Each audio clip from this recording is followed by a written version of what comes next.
Guys, Cutting for Pretty Little Liars, Season 6, Episode 13, the gloves are on, and I was definitely looking forward to this episode. I mean, after last week's episode, which, like I said, I think was a lot more impressive than the premiere of The Return, of the 5-year later time jump, and again, guys, I really love this episode. In fact, I think this was the strongest of the three. I really do. I mean, I'm really getting into this time jump, and I've heard a lot of people say that this time jumps have really benefited the show, and I really do agree with that. I mean, there's so many things that this show is doing that it hasn't done before, and I'll get into that because there are a lot of things that I love.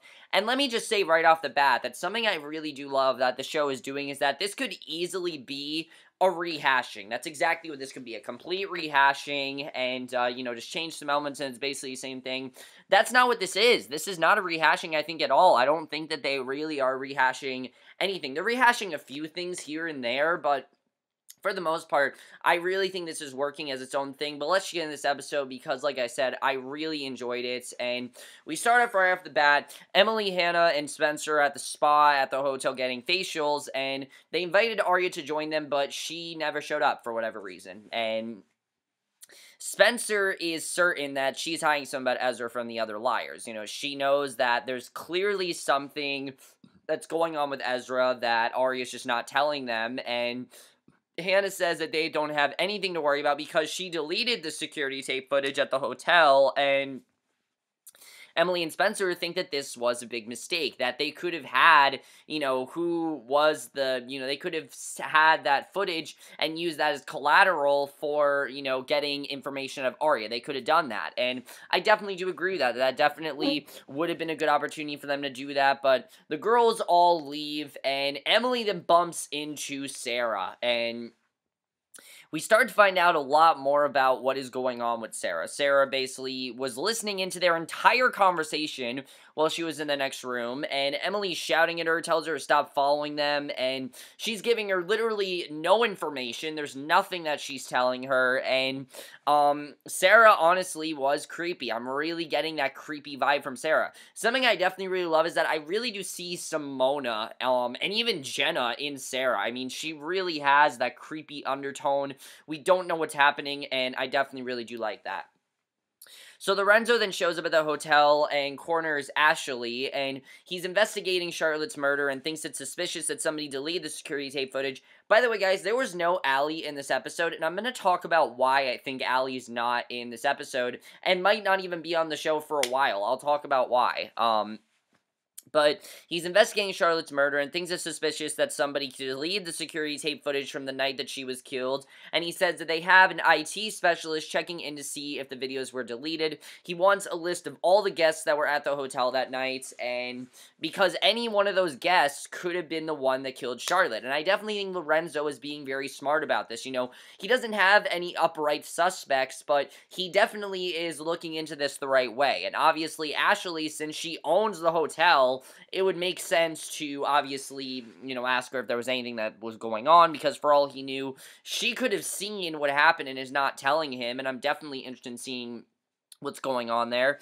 Hannah's then trying to work at the brew. She bumps into Lucas, and I thought they handled this scene perfectly. I mean, this very much felt like these characters haven't seen each other in years, and finally they are seeing each other again, and basically he's apparently doing very well for himself. He houses all over the world, and basically, he's now working at the brew. He spots Hannah's ring and thinks that she's engaged to Caleb, and she very quickly shuts that down and tells him that about Jordan and everything. And I just really like this scene between Hannah and Lucas, because it very much felt like these are two friends that haven't seen each other in a while, and I like seeing that things are turning out well for Lucas, and definitely Hannah as well. Things are definitely turned out very well for her. I really like the way they've been writing Hannah. I mean, I think sometimes Hannah, they were a bit tedious with some of her storylines, before the 5-year time jump, but this 5-year time jump really has benefited Hannah's character, because she's always kind of been like I said, the dumb, dim-witted one,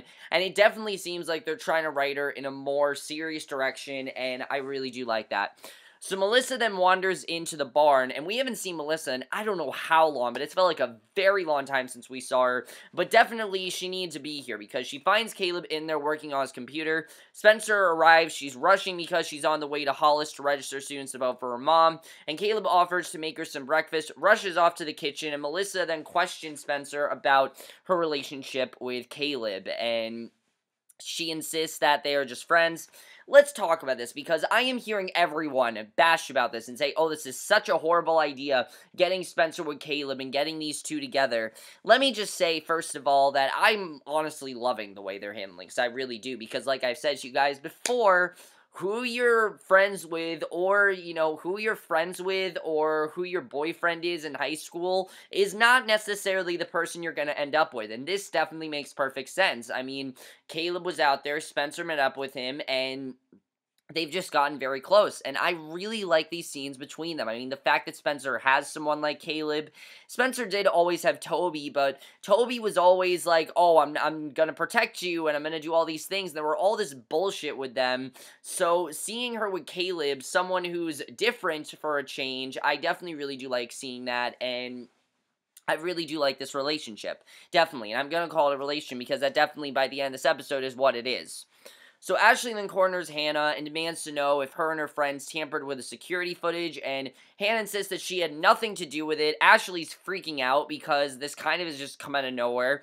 Lorenzo called and said that he knows the tape was erased, and how Lorenzo knows this, I don't know, but obviously he knows, and he wants Ashley to come down to the police station ASAP for questioning, and obviously, Ashley's freaking out. She has no idea what's going on here. Ari then meets up with Ezra to discuss the book that he still hasn't wrote for a publishing company. And Ezra's acting very shady. And I'm still thinking that Ezra very well could be the killer of Charlotte. I've said it before and I'll say it again. I think it definitely does make sense. And the motivation, it's all there. I really do feel like he could have killed Charlotte if he wanted to. And he gives her a book, says that he only wrote the first chapter, then Nicole went missing, and he never wrote anymore, and basically, that's all he's written. He's written this first chapter, and Ashley stops by their table to take their order. Ezra wants a beer, but Ashley says that they can't serve him alcohol anymore because he apparently had this incident that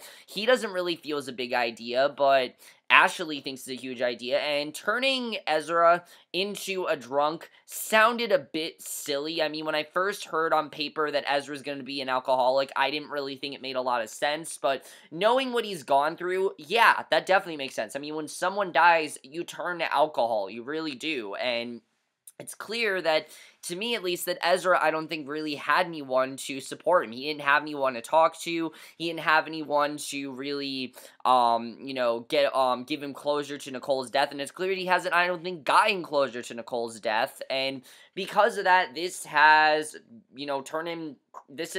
put him in a very bad direction. He's drinking. He's acting very shady. And again, I really feel that motivation is what could have made him kill Charlotte. I definitely think that's what could be going on there. So, definitely really interesting stuff. Emily's in at the drugstore, and her mother shows up and is freaking out because she got a letter in the mail from Pepperdine University, and her mother opened it and read it, and she knows that Emily had been lying the entire time and that she dropped out of college, and Emily sits down with her mom and tries to explain to her that things were complicated, and her mom obviously is very devastated because all this time she thought, her daughter was very successful, and she can't believe that Emily faked her entire last 5 years, and even sent her fake graduation pictures, and she doesn't want to hear any more lies. She announces that she's going home, and she has a right to be mad at her. I really think she does. I understand why Emily didn't really want to tell her what was going on, but again, at this point, guys, we don't know what's going on with Emily. She's, again, acting very shady, acting like there definitely is something up, and I really like seeing this. So, definitely really great stuff there.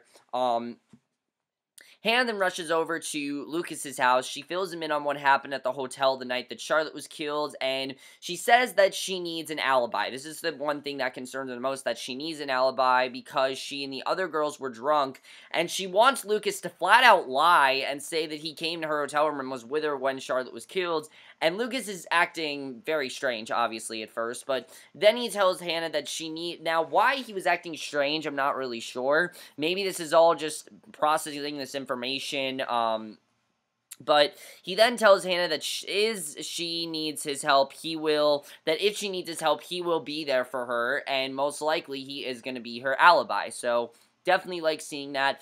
Arya then sits down with Emily. They read the first chapter of Ezra's book, and Arya raves about how amazing it is. She thinks this is a great book, and she doesn't know why Ezra stopped, but Emily thinks that it's weird, and it sounds like Ezra's talking about Arya and not his former girlfriend, Nicole. So they argue, and no, I do not think they're trying to show that Ezra's still in love with Arya. I don't think that's the big part of this. I think it's just maybe he wrote this story. I mean, we don't really know when he wrote this book. We don't know if it was before, if it was before Nicole's death, if it was before him and Nicole were even together, if this was during when him and Nicole were together. I mean, there were a lot of possibilities as to what could be going on with this book. All we know is that he wrote the first chapter, and then he just stopped, and they argue, and Emily explains that she's just stressed because Sarah has been following her all over town, and Arya thinks that they should have Ashley kick Sarah out of the hotel because it's just not safe, and Arya's convinced that Sarah is the person that killed Charlotte, and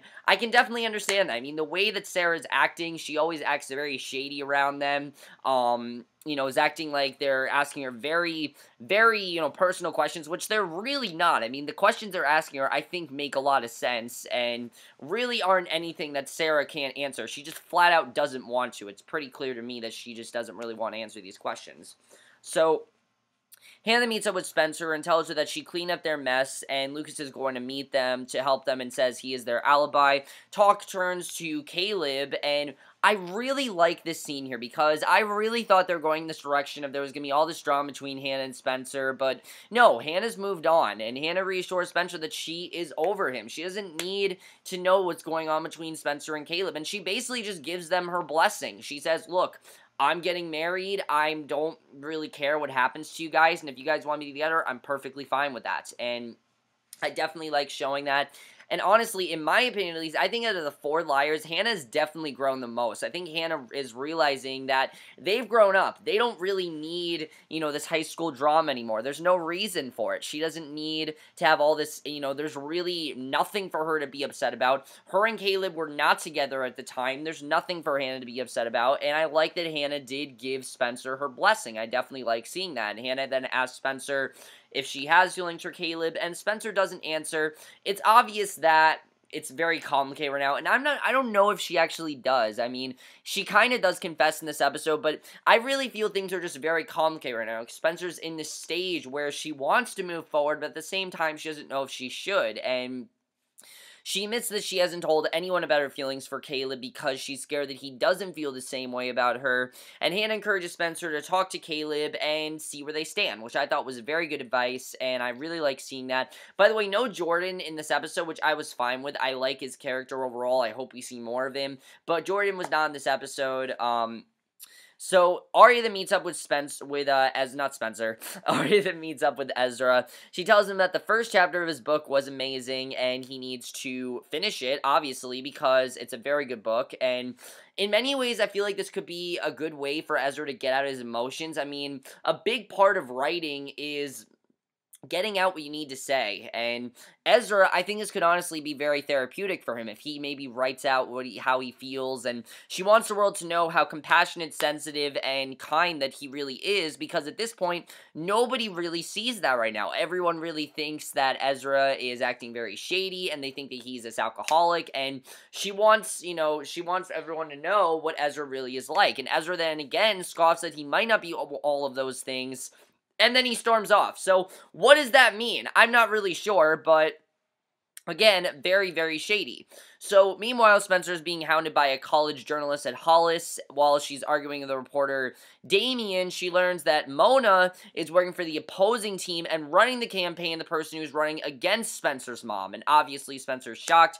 But I really like showing this because it was clear that there was something going on with Mona. And Damien explains that Mona tried to get a job on her mother's campaign, but Mrs. Hastings refused to hire her. She decided to go work for the opposition, and basically it makes sense, obviously, why Mrs. Hastings fired her, didn't want to hire her, and I can understand some people think this is a bit far-fetched, but I think it really does make sense. I mean, Mona wanted this opportunity, she rejected her, it would make sense for Mona to run against her, definitely that makes sense, and, she's running for the person working against them, and we don't know who is working against Mrs. Hastings. I don't really think that's important right now. I just like seeing that we now have this conflict between Spencer and Mona, and definitely this could get very interesting as to see what's going to happen there. Definitely very interesting stuff.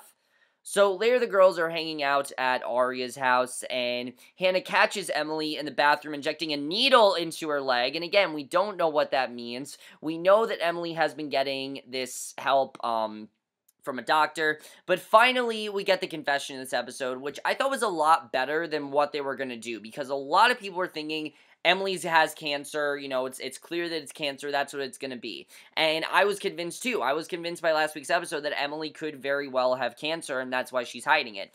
What's actually going on, I think, is a lot more interesting, and I definitely like seeing that.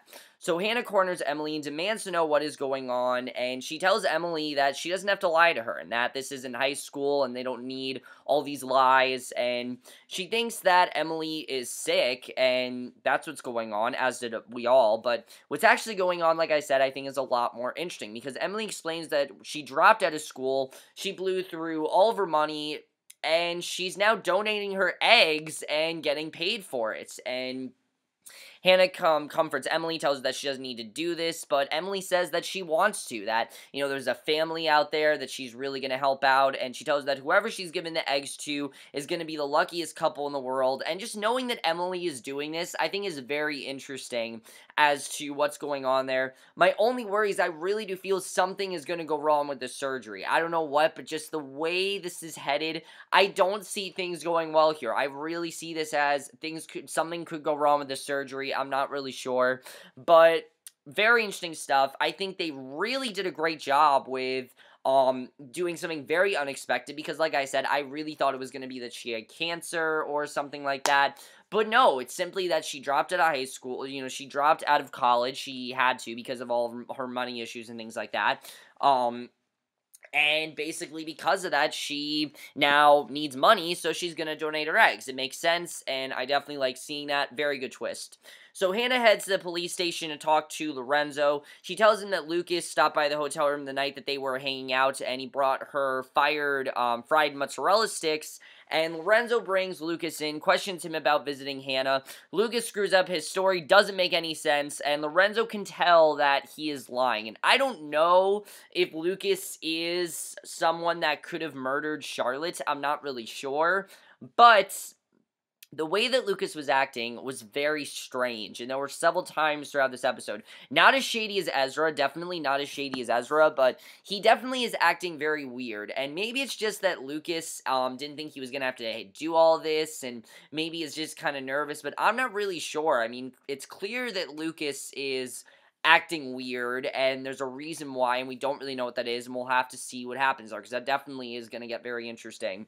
So Spencer returns home, and Melissa's having a meltdown. She just talked to the reporter, Damien, and she thinks that he's investigating their past, and she's freaking out because of the tape, the cover-up tape, but Spencer's telling her that no, it's fine, that she destroyed it, and that, she's reassuring Melissa that she isn't the one that Damien's investigating, but then she texts Arya and tells her that someone saw the security tape, and Ezra needs to talk to the police ASAP, because, Lorenzo knows that there was a security tape. She doesn't know how, but somebody saw it, and obviously, Ezra could be, like, the top suspect right now, which I'm going to say right now, my two top suspects I'll get into, but definitely Ezra, I think, is number one right now, just the way he's acting. So Arya storms into Ezra's apartment, tells him that the others are on their way. She shouts that she knows what he did to Charlotte. Lucy Hale in this scene, oh my god, she was so great. I mean, she usually is very good, but here especially, she really sold her anger and just overall determination to get some answers out of him, because that's really all she wants. She just wants answers, and she's not getting that, and Hannah, Spencer, and Emily arrive at the door, which is the first time they've seen Ezra in 5 years, and very interesting stuff. I liked how casual this was. This didn't really feel like a big deal to them, because to them, they're just trying to get information out of him. And Hannah starts shouting at Ezra that he needs to own up to what he did before they all get arrested. Spencer butts in and tells Ezra that she should just plead self-defense because Charlotte was crazy. Ezra screams at all of them to get out, which of course we have seen in the promos, and very good stuff there. I mean, just the way that he's acting, screaming at them. Spencer, Hannah, and Emily then rush out. Obviously, they don't know what's going on. And Arya stays, and Ezra tells Arya that she needs to leave too.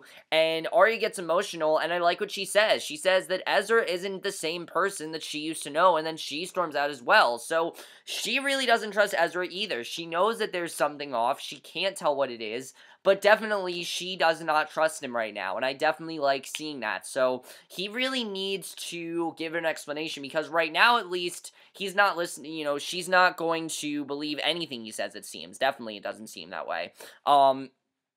Back to Emily, we did get this quick scene with Emily. Basically, she does find Sarah, and basically she said that the police asked her to stay in town, but she refused to say why she cared about Charlotte. And again, you don't know why, but definitely it's connected to why Sarah can't use her hands. And it seems that Charlotte is blaming them for her not being able to use her hands. And I like that Sarah is handicapped right now, because there's that mystery as well of how this happened to her. Did they possibly have something to do with it? I'm not really sure. Very interesting stuff. Why is Sarah acting so shady? I don't really know, but she's really acting like Mona here. I mean, just the way that she's acting is very shady. She doesn't want to give her any answers, and it definitely seems like Sarah hasn't gotten any less shadier. I mean, you guys know that I thought all this season that Sarah was shady, and she hasn't gotten any better. Really, she hasn't.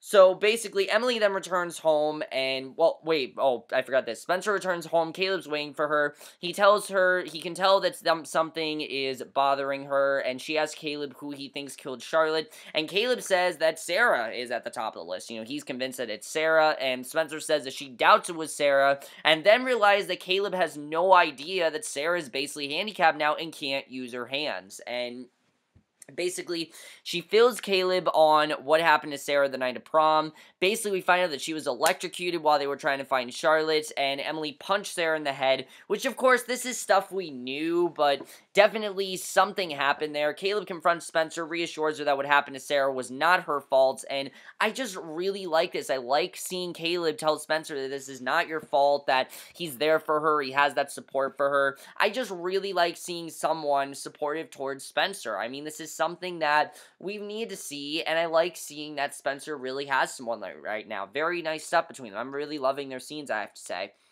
So Emily returns home, and her mom is waiting for her. She doesn't seem too upset about college anymore. She wants Emily to promise her there won't be any more secrets, and from now on, they're going to go through it together, and I don't know if she's going to tell her mom about the egg donations, but she needs to, because obviously, her mom wants her to tell the truth, and she should be able to, and I understand why she doesn't want to, but this is something where I think she should tell her. I mean, after everything they've been through, she probably should tell her mom what's going on, and I hope she does, but we'll have to see what happens there overall.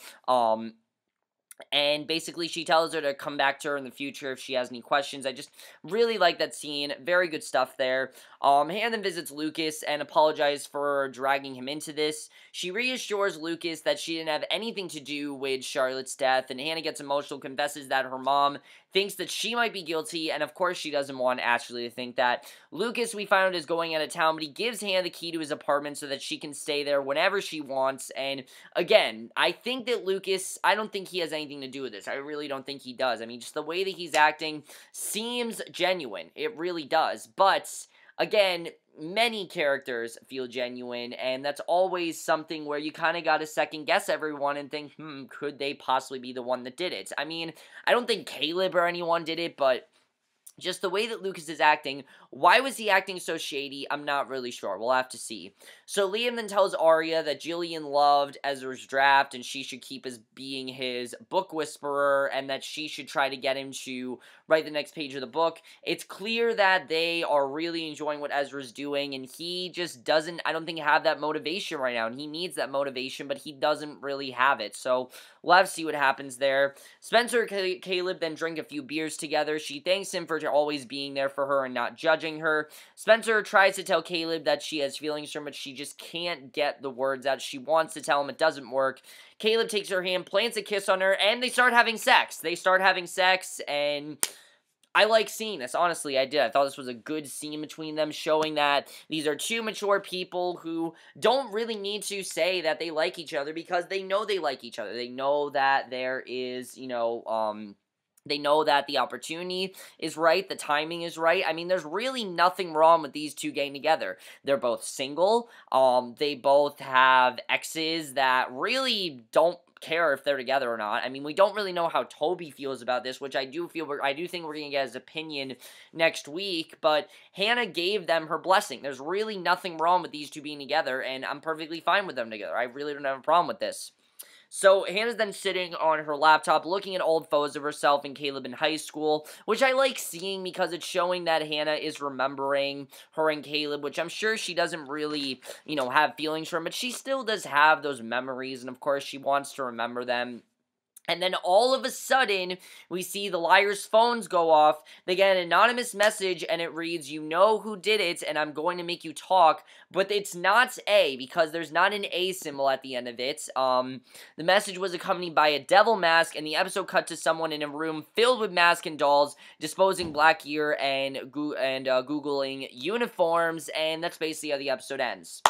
So let's talk about this. Something I definitely really like is that this is not A. I honestly feel the person texting them has nothing to do with who murdered Charlotte. In fact, I think I know who's texting them. I'm going to say right now, the person texting them is Allie. Allie's onto them. She knows that someone did it, and someone's not being honest, okay? I don't know who it is, but there is definitely someone in this group that is just not being honest. And who that is and why they're not being honest and what they're actually hiding, we don't really know yet. And I like that. I like that uncertainty, not knowing what they did and things like that. It keeps the show really interesting. It definitely keeps things moving, but we'll have to see what's going on there. The fact that we're not seeing Allie, though, I think definitely shows that there could very well be that possibility that Allie is the one texting them. And I definitely feel that the person that's texting them is not the same person that killed Charlotte. I mean, I definitely feel this has nothing to do with that. In fact, I feel this is more of, this is someone that is going to threaten them until they get the answers they want. And that definitely makes this a lot more interesting, because this is not just, oh, there's some anonymous stalker texting them. This is not that. This is someone who wants information. They are demanding, demanding answers. They're not getting them. They're going to do whatever they can to get them. And that definitely makes this very interesting. What is Ezra hiding? I mean, Ezra needs to come forth. Clearly, he is hiding something, and Arya doesn't even believe him, so is she going to be able to get him to write this book? Like I said, I really feel that it would be therapeutic for Ezra. I mean, just think about it. When you have a lot of emotions bottled up inside of you, and you can't really talk to anyone, because I don't really think Ezra can talk to anyone about what he's feeling right now, he needs to put it down on paper. Maybe that will get him motivated. We'll have to see what happens with that. Spencer and Caleb, I'm fine with these two together. I really do. How does Toby feel about this? It seems like next week we're going to find out how Toby's opinion is here. Is Emily going to tell her mom about what she's doing with her eggs and how she's donating them? We'll have to see. Definitely very interesting as to what's going on there. And also, why was Lucas acting so shady? We don't really know. What's going on with Sarah as well? She's also acting very shady. And I'm also very interested in this war that's brewing between Spencer's, campaign with her mom, and then Mona's campaign with whoever she's working for. Definitely that's going to get very interesting. Overall, guys, really love this episode. Definitely really solid stuff. I'm really, honestly loving this time jump. I really think it's keeping the show going, and definitely they're doing a great job at making things very interesting and keeping it different. They're definitely trying to make it different, and I definitely really like seeing that. Let me know what you guys saw this episode. I'd love to hear all your theories, things like that, and I will see you guys in my next video, which will be for tonight's episode of Arrow, or will either for Teen Wolf or tonight's episode of Arrow, and I will see you guys for that. Okay, bye.